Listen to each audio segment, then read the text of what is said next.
Do that one dance, baby. That one dance. Assalamualaikum teman-teman. Di sini saya akan mempresentasikan tentang cerita anak.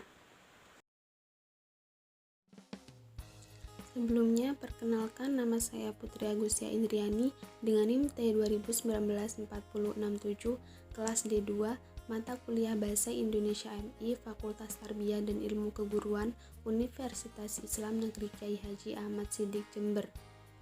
Pengertian cerita anak. Cerita anak merupakan salah satu karya sastra anak. Sastra anak sendiri adalah karya sastra yang ditulis sebagai bacaan untuk anak, yang mana isinya sesuai tingkat perkembangan intelektual serta emosi anak.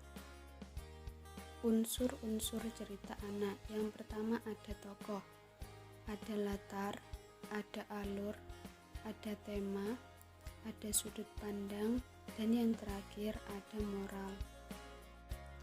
Jenis-jenis cerita anak. Yang pertama ada cerita jenaka, yang kedua ada fabel, yang ketiga ada legenda, dan yang keempat ada mite.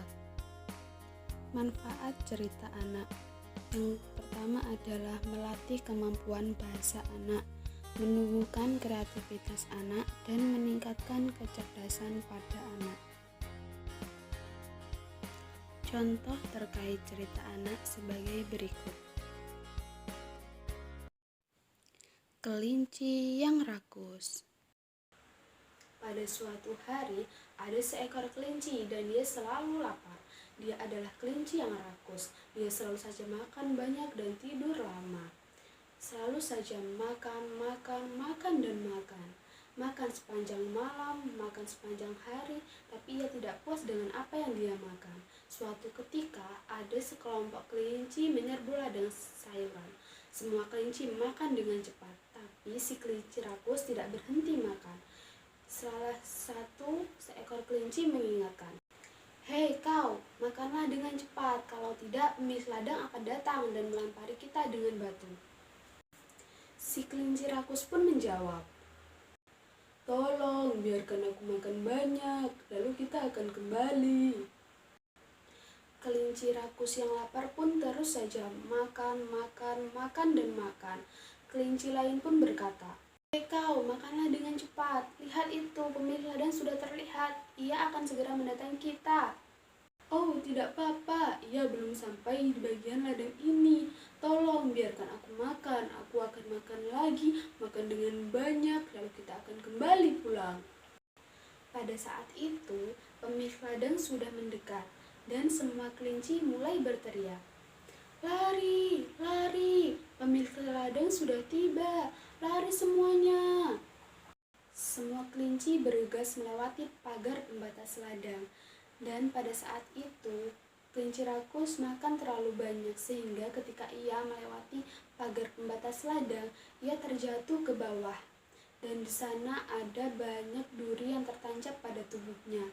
Dan pada saat itu juga, pemilik ladang sudah tiba dan membawa tongkat besar di tangannya. Dia mengaitkan tongkatnya kepada si kelinci rakus dan mengenainya dengan telak. Berlari sambil terpincang-pincang, si kelinci rakus akhirnya sampai di halaman rumahnya. Dia pun berpikir, "Oh, akhirnya aku selamat, syukurlah." Dia mulai berjalan perlahan-lahan, tapi ada seekor rubah di belakangnya dan tiba-tiba rubah itu mulai berlari ke arah para kelinci. Semua kelinci lain masuk ke dalam rumah, tetapi si kelinci rakus tertinggal jauh di belakang. Pada saat ia mulai memasuki rumah, perutnya menjadi besar, amat berat dan membengkak dengan makanan, sehingga ia tersangkut di pintu. Semua kelinci menariknya dari dalam, tetapi rubah menariknya dari luar, sehingga itu seperti sebuah tarik tambang. Kelinci rakus mulai berteriak dan menangis, tetapi rubah tidak melepasnya. Kemudian ekor kelinci rakus pun putus. Rubah terjatuh dengan sangat keras. Dan pada saat itu juga, kebiasaan si kelinci rakus akhirnya membuatnya berada dalam masalah. Nyawanya selamat, tapi kehilangan ekornya. Pesan moral dari cerita tersebut adalah janganlah menjadi pribadi yang rakus, karena sesuatu yang berlebihan itu selalu tidak baik.